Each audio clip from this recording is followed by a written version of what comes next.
nos está enseñando sobre la ordenanza que Moisés le estaba dando a los sacerdotes que iban a ministrar en el templo.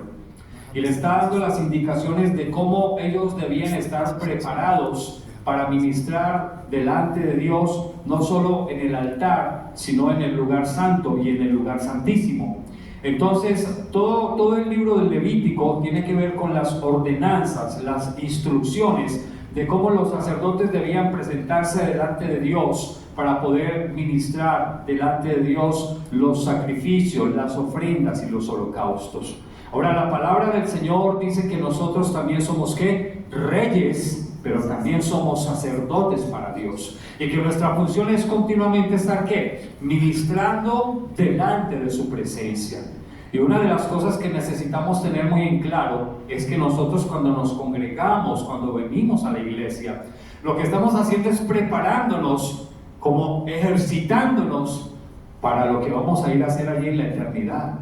De pronto alguien dice, ay, qué pereza, a mí no me gusta la alabanza, no me gusta la adoración, no me gusta cuando llego y hay que levantar las manos. Todo ese ejercicio, todo ello es parte de lo que un día estaremos haciendo allí en la eternidad. Allí en la eternidad ya no va a haber que ir a evangelizar, ni a aconsejar, ni a orar por nadie. Allí en la eternidad la función de nosotros como reyes y sacerdotes será ¿cuál? Ministrar continuamente delante de la presencia del Señor. Entonces, el tema que yo quiero compartirles en esta mañana, le he puesto como título, se lo pueden mirar allí, es ¿cómo hacer la obra de Dios para impactar al mundo? ¿Cuál es el título? ¿Cómo hacer la obra de Dios para impactar al mundo? Porque lo cierto del caso es que cuando se llega un nuevo año, siempre estamos pensando en cómo nos proyectamos en este año para hacer la obra de Dios. ¿Cómo nos debemos perfilar en este año? ¿Qué debemos hacer? ¿Cómo lo debemos hacer? ¿A través de qué lo debemos hacer? Y siempre estamos pensando en aquello de las estrategias, del cómo lo vamos a hacer. Entonces nos pasamos la gran mayoría de nuestro tiempo preguntándole a Dios sobre cuál es la manera, la nueva estrategia para impactar al mundo en este nuevo año. Y yo sé que los ministerios, las iglesias, los líderes, los pastores, siempre estamos preguntando a Dios, bueno Señor, comienza un nuevo año, pero realmente ¿cuál es la estrategia que tú quieres que implementemos para ganar a los perdidos, para impactar a ese mundo que está allí que te necesita? ¿Cuál es la visión que tú quieres que desarrollemos? Entonces de pronto a veces pensamos en una estrategia X, llámese visión de los 12, llámese que si vamos a hacer conciertos para ganar a los perdidos, o que si vamos a hacer películas evangelísticas para atraer a los que no conocen a Dios y a través de las películas nos los ganemos, o vamos a repartir regalos para los niños y que sea la estrategia para que los padres lleguen al camino del Señor. Otra puede ser, vamos a hacer grupos de casas de honra para que allí lleguen los perdidos y conozcan al Señor. Y algo importante es que eso puede formar parte de la estrategia que Dios tiene para nosotros hacer la obra y para impactar al mundo. Pero si eso no va acompañado del fuego de Dios, no pasará más que ser trabajo en la carne. Recuerde que hace días estábamos predicando sobre la iglesia de Éfeso, la iglesia de la Odisea. Y la iglesia de Éfeso era una iglesia que hacía todo lo que una iglesia casi que debiera tener. Alababan, adoraban, bendecían, servían, ministraban a los pobres, ofrendaban para Dios, ayunaban, vigilaban y todo lo hacían. Pero un día llegó Dios y le dijo que habían dejado su primer amor, el fuego en el altar. Entonces debemos tener en cuenta que hay muchas estrategias. Y lo cierto es que todo ello puede formar parte del plan de Dios. ¿Quién dice que hacer casas de honra no es de Dios? Es de Dios, una estrategia. ¿Quién dice que hacer películas evangelísticas para ganar a los perdidos no es de Dios? Mucha gente ha sido ganada cuando los han invitado a una película. ¿Quién dice que hacer conciertos de música cristiana con mensajes bíblicos no es de Dios para ganar? También. ¿Quién dice que hacer una cantidad de actividades como esas no es de Dios? Sí. Pero vuelvo y le repito, pero la respuesta de Dios es mucho más profunda. Y yo le quiero ser muy honesto. Durante todos estos días le he preguntado al Señor lo que quizá muchos de ustedes se han preguntado. Porque aparentemente pareciera como que la obra de Dios no estuviera avanzando. Como que, bueno, parecemos como que los mismos con las mismas. Entonces mi pregunta ha sido: Señor, ¿qué ha pasado? ¿En qué hemos fallado? ¿Qué está pasando? ¿Qué nos hace falta? ¿Cuál es el ingrediente que nos hace falta realmente para ver despegar la obra como la hemos querido ver? Pero el Señor me ha llevado primero a este texto de Levítico capítulo 6, versículo 13. Y cuando el Señor me llevaba a ese versículo, a ese pasaje de Levítico capítulo 6, versículo 13, donde dice: el fuego arderá continuamente en el altar, no se apagará. Entonces me hace caer en cuenta que más que estrategias, que sí son buenas y pueden ser efectivas, hay algo más importante que eso, y es que el fuego de Dios debe arder en nuestros corazones.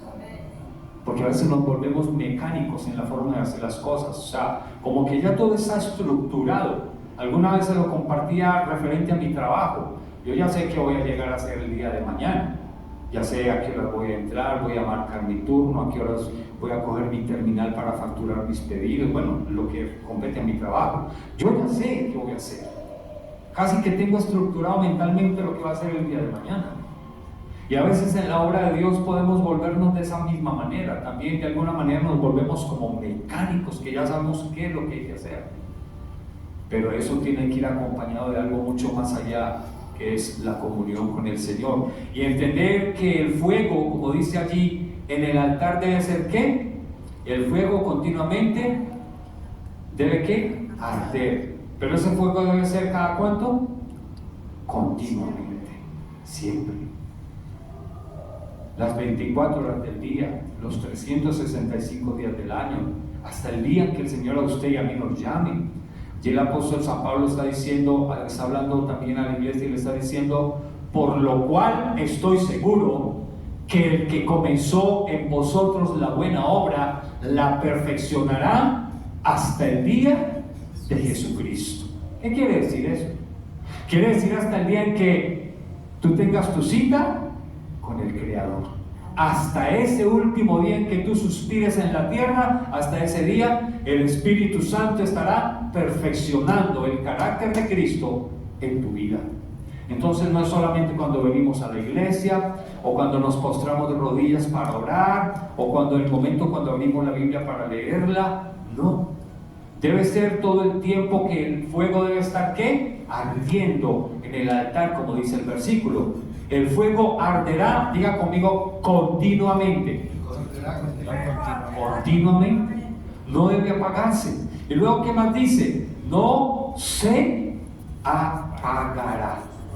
Entonces, cuando entendí eso, entendí que la respuesta de Dios va más allá que estrategias para ganar a los perdidos. Va mucho más allá. Entonces, la clave para encender un fuego nuevo, algo importante, era sacar las cenizas del viejo sacrificio. Porque no se puede encender un fuego nuevo sin sacar las cenizas. Ellas impedirían que el fuego volviera a avivarse de nuevo. Entonces, ¿qué quiere decir esto? Quiere decir de entrar en la intimidad con Dios.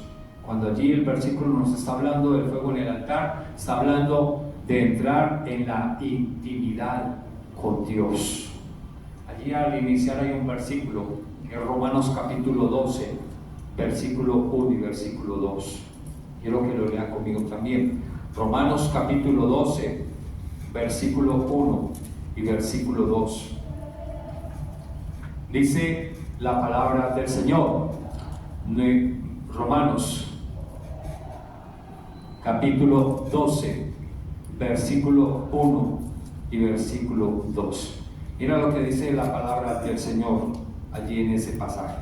Dice: Así que, hermanos, os ruego por las misericordias de Dios que presentéis vuestros cuerpos en sacrificio vivo, santo, agradable a Dios, que es vuestro culto racional. No os conforméis a este siglo, sino transformaos por medio de la renovación de vuestro entendimiento, para que comprobéis cuál sea la buena voluntad de Dios, agradable y perfecta. Entonces, cuando vuelvo a Romanos y leo estos versículos, estoy entendiendo mejor lo que me está diciendo el libro del Levítico, cuando dice que el fuego debe arder continuamente en el altar y que no se debe apagar. Pero cuando leo Romanos, me está llamando a una comunión más profunda y más íntima con el Señor. Dice allí el versículo 2: no os conforméis a este siglo, sino transformaos por medio de la renovación de vuestro entendimiento, para que comprobéis cuál sea la buena voluntad de Dios, agradable y perfecta. Y eso es lo que anhelamos en el corazón, en el diario vivir, en el trabajo, en nuestras relaciones familiares, con nuestros vecinos, en el trabajo, con la iglesia, con Dios. Buscamos que las cosas sean conforme a la voluntad de Dios, que es ¿qué? Buena, agradable y perfecta. Pero lo primero que tiene que haber para que lleguen esas tres cosas en la voluntad de Dios, lo primero que tiene que haber es ¿qué? Una vida de consagración al Señor. Y la consagración es como el fuego que debe arder ¿qué? Continuamente, y no se debe apagar por nada de esta vida. El versículo 1 de Romanos 12 dice: así que, hermanos, está hablando el apóstol Pablo a la iglesia de los Corintios, del apóstol Pablo a la iglesia de los Romanos, perdón. Dice: así que, hermanos, os ruego por las misericordias de Dios, dice, que presentéis vuestros cuerpos en sacrificio vivo, santo y agradable a Dios. En otras palabras, la palabra allí, la palabra sacrificio es sinónimo de culto. ¿Qué es un culto? Es un servicio que yo presento de manera voluntaria delante del Señor. Cuando tú dices voy para el culto, ¿qué quiere decir eso? Voy a ir a presentar mi vida en ¿qué? Sacrificio, en servicio, ¿pero qué? Voluntario a Dios. Creo que los que estamos acá lo estamos por voluntad propia, así como cuando alguien va ahí al altar a casarse o a la notaría a casarse, ¿qué es lo que le preguntan? ¿Viene usted voluntaria y espontáneamente? Bueno, no falta que de pronto tenga la escopeta de la suegra detrás para decir que sí, entonces no puede echar para atrás. Creo que eso sería cierto, pero creo que generalmente se pregunta: ¿viene usted de manera voluntaria y espontánea al altar a casarse? Entonces la persona dice sí o no, y por eso luego dicen: si hay alguien que se oponga, que hable ahora o que se calle para siempre. Entonces es ahí donde tiene la oportunidad de intervenir el que quiere intervenir. Generalmente no pasa, en algunas ocasiones sí, pero es algo voluntario, que debe pasar. ¿Sabe? Hace unos años tuve la oportunidad de ser invitado a la costa, a Montería, a compartir con unos pastores, Pastor Alfonso Bellojín y su esposa, la pastora Marilena Larios, allí en Montería. Y estaba en Sahagún, Córdoba, cuando mi hermano pastoreaba allí con otra misión, y ellos me invitaron a dar unas charlas a la iglesia donde ellos estaban.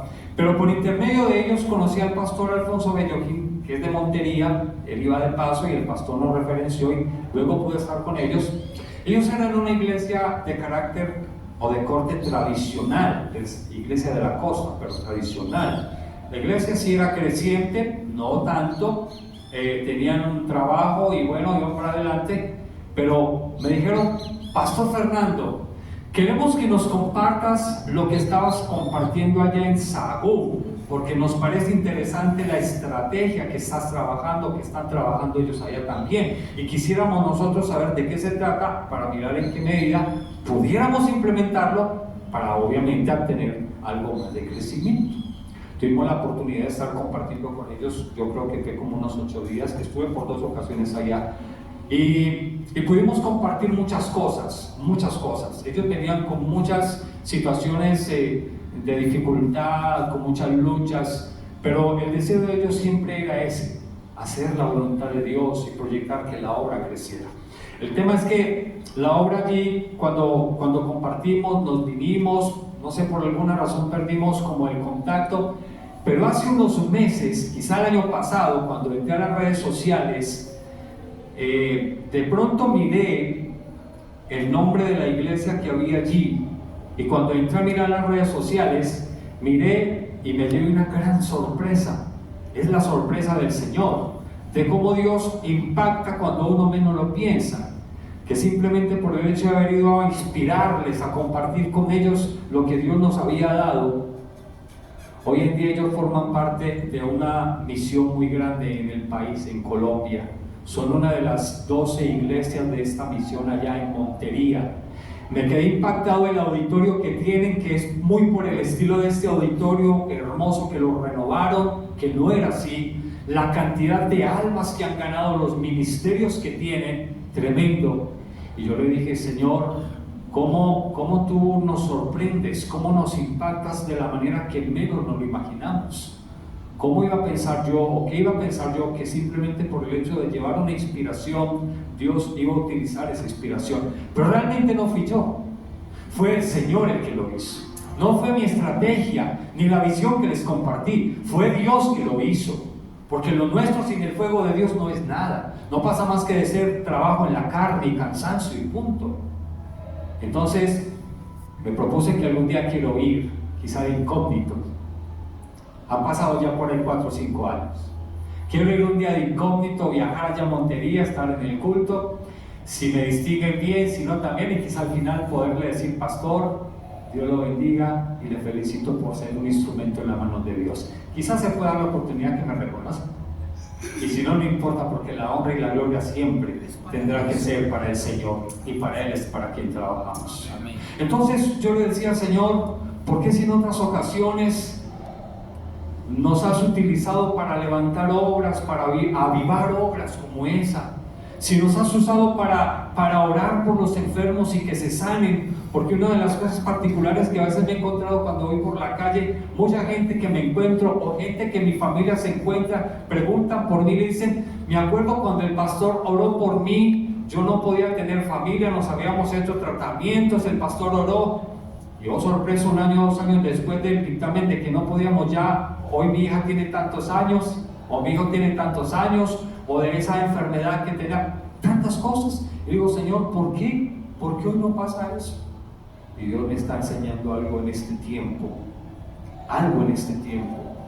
Y es lo que Dios quiere también que aprendamos, y es que aprendamos que en este año va a ser fundamental mantener el fuego encendido en el altar, y que ese fuego no se debe apagar.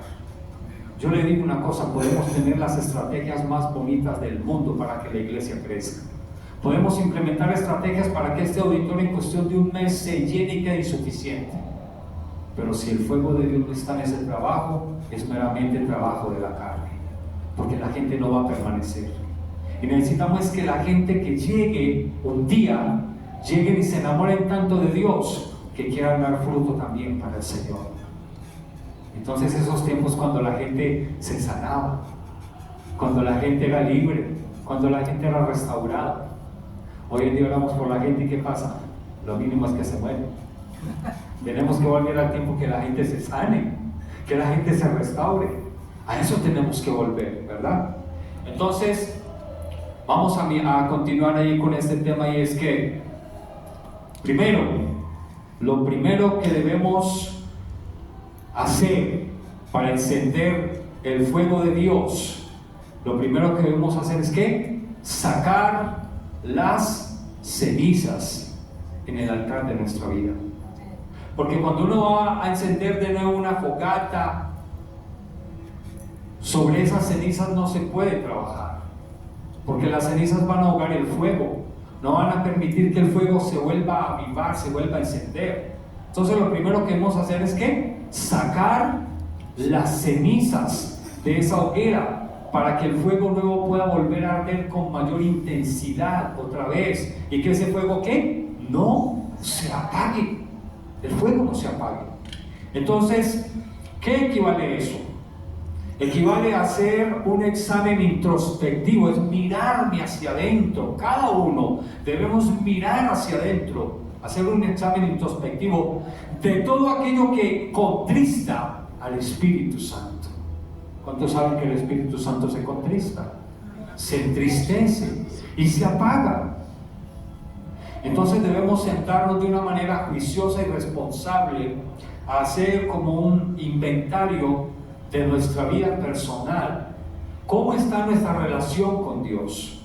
¿Qué cosas deben haber en nosotros que pueden hacer que el Espíritu de Dios se apague o se entristezca o se contriste? Es lo primero. Y cuando hacemos la evaluación nos vamos a dar cuenta de las cenizas que hay que sacar para volver a encender el fuego de Dios. Y no solo eso, sino que debemos también pedir a Dios una rema o una palabra nueva para este año.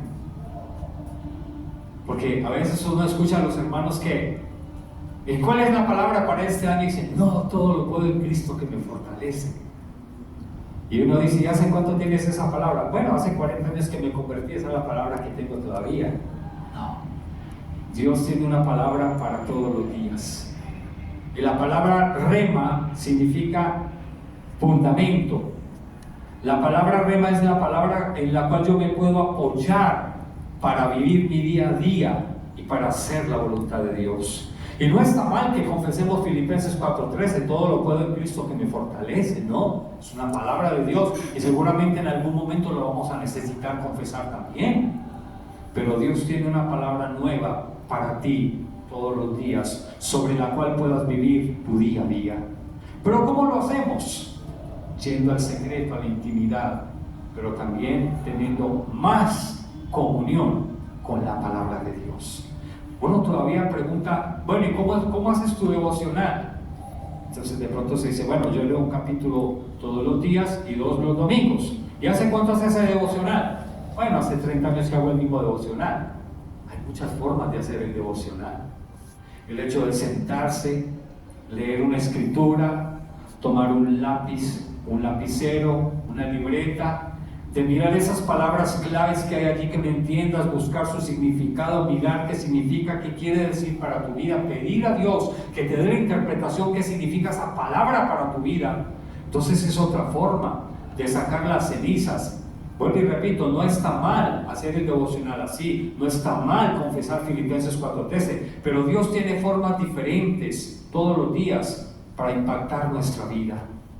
Porque Dios quiere que saquemos ¿qué? Las cenizas del altar, para que el fuego vuelva a arder de nuevo con intensidad y que no se apague también.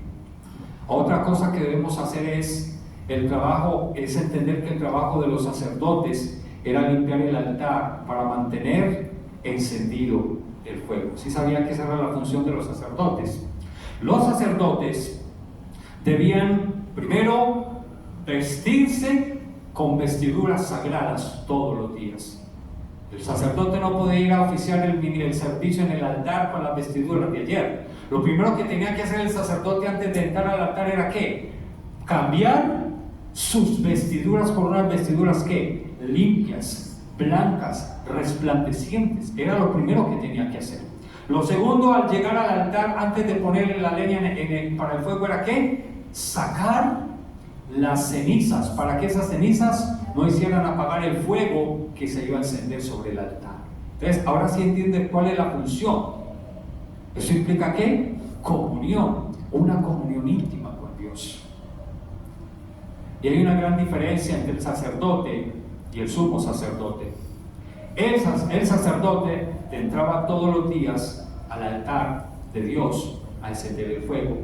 Y él llevaba los sacrificios de Dios y los ponía en el altar. Los sacrificios eran lo que el pueblo llevaba por la expiación de sus pecados.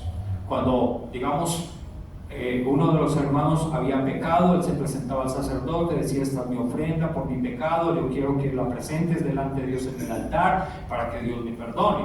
Él examinaba, el sacerdote examinaba el sacrificio, miraba que fuera conforme, que no fuera con defecto, que no tuviera mancha, que estuviera bien, para que Dios lo pudiera recibir. Lo sacrificaba, pero una diferencia es que el sacerdote, junto con su familia, podían tomar una parte de ese sacrificio para ellos, porque era parte de su manutención, era parte de la forma como Dios sostenía el sacerdocio. Pero el sumo sacerdote solamente tenía la función de entrar ¿cuántas veces al año? Una sola vez al año. Y no era en el altar, sino ¿en dónde? En el lugar santísimo, en el lugar santo, donde él debía presentarse, llevar el sacrificio, pero era en general por todo el pueblo. Y él debía ponerlo allí, de la misma forma que el sacerdote, examinar bien el sacrificio, pero debía encender ¿qué? Un fuego que no se debía apagar. ¿Y saben por qué era la diferencia? Porque mientras que el sacerdote con su familia podían tomar parte del sacrificio, el holocausto, que es distinto al sacrificio, el holocausto era una vez al año, allá en el lugar donde era indicado, y de ese holocausto, el sumo sacerdote no podía tomar absolutamente nada del sacrificio, porque ese sacrificio era solamente ¿para quién? Para Dios, y se debía consumir en la totalidad. Entonces debía ser puro, santo, se debía consumir totalmente, y aparte de ello, el olor que debía salir de ese holocausto debía ser olor fragante delante de Dios, para que Dios se agradara y el pueblo pudiera ser perdonado. Entonces esa es una de las cosas que debemos hacer nosotros para poder ver el avance en la obra de Dios. Le estoy hablando lo que Dios me ha respondido a mí, a lo que le he preguntado. Le he dicho en las noches, en las madrugadas, en el día, donde quiera que estoy: Señor, llevamos tanto tiempo haciendo la obra, hemos comenzado con todo el deseo del corazón. En nuestro corazón hay sinceridad, hay honestidad. En nuestro corazón está el deseo de que las almas sean salvas, que los hogares se restauren, que los enfermos se sanen. ¿Pero qué está pasando? Y Dios me ha llevado a entender que es necesario que el fuego arda continuamente en el altar y no se apague. Entonces he entendido hoy que la clave para ver la respuesta de Dios en lo que queremos ver es sencillamente tener una vida ¿de qué? De intimidad con Dios. Este año es fundamental para la iglesia. Tú eres la iglesia, tú eres la iglesia. Donde quiera que estés, donde quiera que vayas, tú eres la iglesia. Y es a ti, a mí, a los que Dios nos demanda una vida ¿de qué? De comunión continua y permanente. Que el fuego en el altar no se apague por nada ni por nada de este mundo. A veces uno se encuentra con personas en el camino que uno le dice: ¿cómo vas con tu ministerio? ¿Cómo vas con tu liderazgo? ¿Cómo vas con el servicio? Y uno se encuentra con unas respuestas tan tristes, como por ejemplo: no, la verdad es cosa del pasado. Yo le entregué tanto a Dios que no, le di tanto tiempo a Dios, esperé tanto que ya no le sirvo a Dios. Y eran tremendas promesas para servir a Dios, tremendos ministerios, pero nunca entendieron que no eran sus fuerzas, sino en las de Dios. Y nunca entendieron que era en el altar. Creyeron que era por la estrategia humana, y como la estrategia no funcionó, entonces ¿qué dijeron? Lo interpretaron en el corazón de Dios. Y lo que Dios me ha enseñado a mí para este año es: número uno, que debo de entrar en comunión con Él de manera permanente, para que el fuego no se apague en el altar. A esa persona que un día se le preguntó por su ministerio, su liderazgo, y respondió: eso es una persona que ¿qué? Que se le apagó el fuego. ¿Por qué? Porque nunca sacó las cenizas del altar, y sobre esas cenizas construyó otro fuego que se le apagó. Entonces no tenía una comunión. Lo segundo que Dios quiere es que yo le conozca. Usted dirá: no, pero usted conoce al Señor. Creía que lo conocía. En los años que tengo de conocer al Señor, son tantos años, y seguramente mucha gente ha conocido a Dios y se ha salvado por la palabra que le hemos predicado, muchos enfermos sanados y muchas cosas. Pero hoy Dios me está diciendo que quiere que yo lo conozca. Y quizá puedo tener muchas Biblias en mi casa, muchos libros que hablan de la Biblia, y he leído muchos libros de autores cristianos, pero eso no basta, porque vuelvo y repito, podemos caer en lo que se llama la religiosidad. La religiosidad. Y Dios no está buscando gente religiosa. Dios está buscando verdaderos ¿qué? Adoradores, que lo adoren en espíritu, en verdad, continuamente, y que no se dejen desviar del camino y del propósito de Dios. Eso es lo que Dios quiere. Aún hay cosas que son hasta buenas, pero que se pueden convertir en ceniza. Por ejemplo, ese que en la iglesia tiene espiritual, ese hermano que tiene ese ministerio de intercesión, de clamor, de interceder, pero de pronto tiene algo de cenizas. Usted dice, ¿cómo un intercesor puede hacer eso? Claro. Así cuando llega y le dice, hermano, ¿cómo te parece? Por allá me di cuenta que un líder estaba haciendo tal cosa, pero vamos a orar, te lo comparto para que oremos. ¿Cómo se llama eso? Sí. Murmuración, habladuría. Dios no quiere que sea así. Dios no quiere que sea así. Entonces hay cosas que aparentemente son hasta buenas, pero que hay que sacarlas y ponerlas en el lugar que tiene que ser. Entonces lo primero que Dios quiere hoy que hagamos nosotros es que ¿qué? Que limpiemos el altar. Dígale que está a su lado, debes limpiar el altar. Dígale al otro, dígale, debes limpiar el altar. Ahora dígale, debes sacar las cenizas que hay en tu vida. ¿Sabe? Yo tendría una lista enorme de cenizas para sacar en mi vida, pero aquí lo importante no son las cenizas mías, porque esas me encargo yo.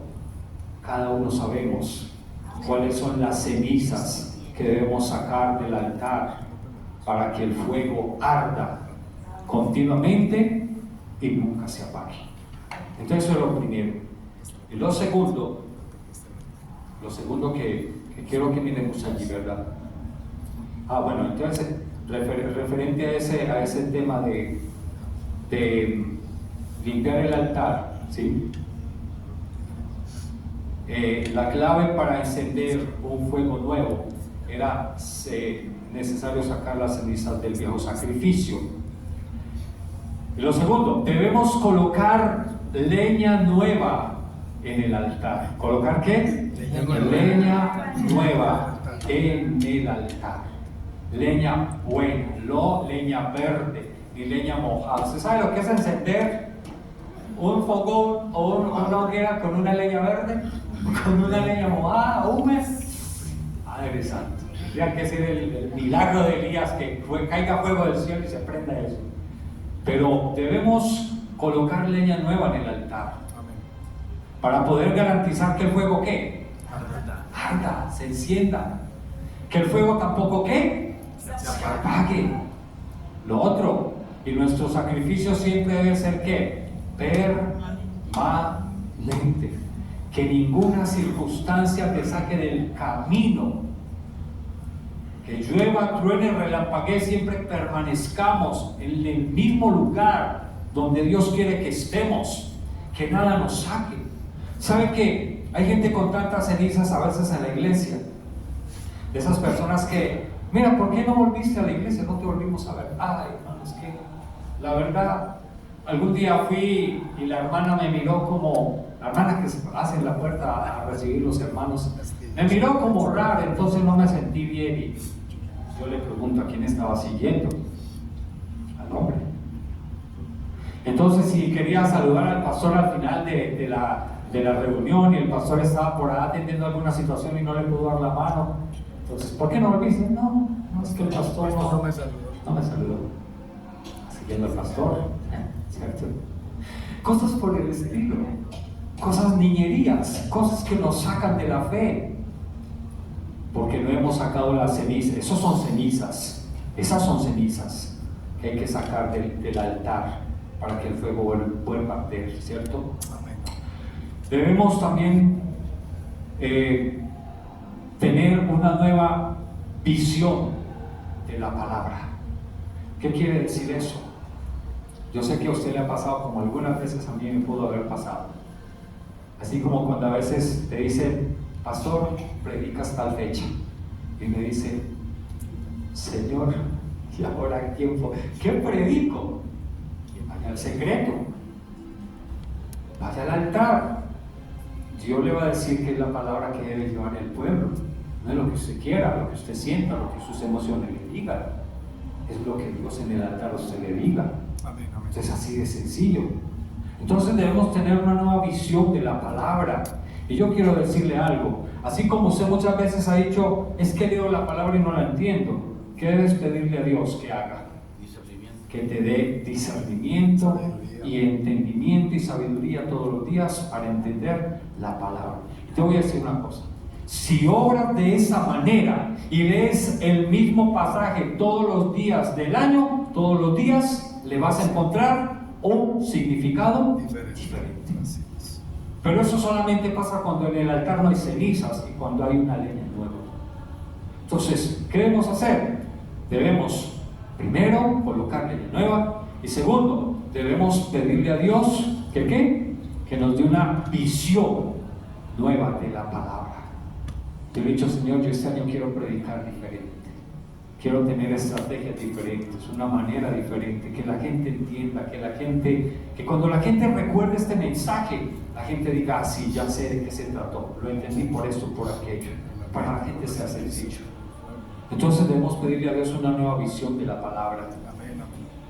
Otra cosa, debemos en este año darnos al propósito de conocer a Dios y conocer su amor. Conocer a Dios. Ahora el pastor, cuando ministraba la cena del Señor, decía, cuando vengas a la iglesia y estemos ministrando la cena, no dejes de participar de la cena. Y hay personas que se dejan afectar tanto del enemigo, que cuando se llega el tiempo de la cena, si son conscientes que cometieron un error o un pecado o algo, simplemente dicen, ¿qué? No voy a cenar. No, porque soy un pecador. Entonces le están quitando el valor al sacrificio. La sangre de Jesús es vigente, no tiene vencimiento, es permanente. Aún si cometiste un pecado traspasando esa puerta para venir al altar, y aquí le pides perdón al Señor, y en tu corazón está el deseo de no volver a cometer el error o el pecado, la sangre del Señor es ¿qué? Vigente para perdonar tu pecado.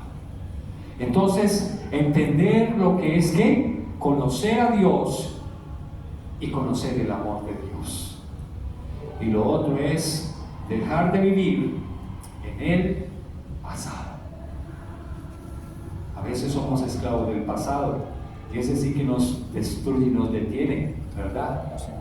El pasado es una cosa terrible porque es una de las mayores formas de Satanás debilitar al cristiano. A veces cuando estamos en ese tiempo de efervescencia y calor espiritual con Dios, que todo fluye como de una manera tan especial, no falta que llegue ya el acusador, como dice la palabra. Y entonces te hace recordar lo que pasó hace unos años, unos meses, unos días, unas horas o unos segundos, y que te dice, tú eres muy malo. Acuérdate que antes de pasar la puerta pecaste, cometiste este error, aquello, lo otro. Y resulta de que ahí es donde necesitamos aprender ¿qué? Necesitamos aprender que la acusación es parte del pasado para los que estamos en Cristo. ¿Se escuchó lo que dije? Debemos aprender que la acusación es parte del pasado para los que estamos en Cristo Jesús. Dile que está a tu lado, no te dejes atormentar del pasado. Dale lugar a la sangre de Cristo. Y para eso murió Cristo en la cruz. Quiero que vaya conmigo y vamos a terminar con Romanos 12, 1 y 2. Romanos capítulo 12, versículo 1 y versículo 2. Lo leo en favor de ustedes. Así que, hermanos, os ruego por las misericordias de Dios, que presentéis vuestros cuerpos en sacrificio vivo, santo, agradable a Dios, que es vuestro culto racional. No os conforméis a este siglo, sino transformaos por medio de la renovación de vuestro entendimiento, para que comprobéis cuál sea la buena voluntad de Dios, agradable y perfecta. Se lo vuelvo a leer. Así que, hermanos, os ruego por las misericordias de Dios, que presentéis vuestros cuerpos en sacrificio vivo, santo, agradable a Dios, que es vuestro culto racional. No os conforméis a este siglo, sino transformaos por medio de la renovación de vuestro entendimiento, para que comprobéis cuál sea la buena voluntad de Dios, agradable y perfecta. Yo quiero conocer la voluntad de Dios en mi vida, porque sé que es buena, porque sé que es agradable, porque sé que es perfecta. Pero hoy entendí que para eso debo tener una vida de comunión con Él, de más intimidad, y que eso me lleva a tener una vida de relación, limpiando el altar, colocando leña nueva y encendiendo un fuego que permanezca y que nunca se apague. Colócate en pie y demos gracias al Señor.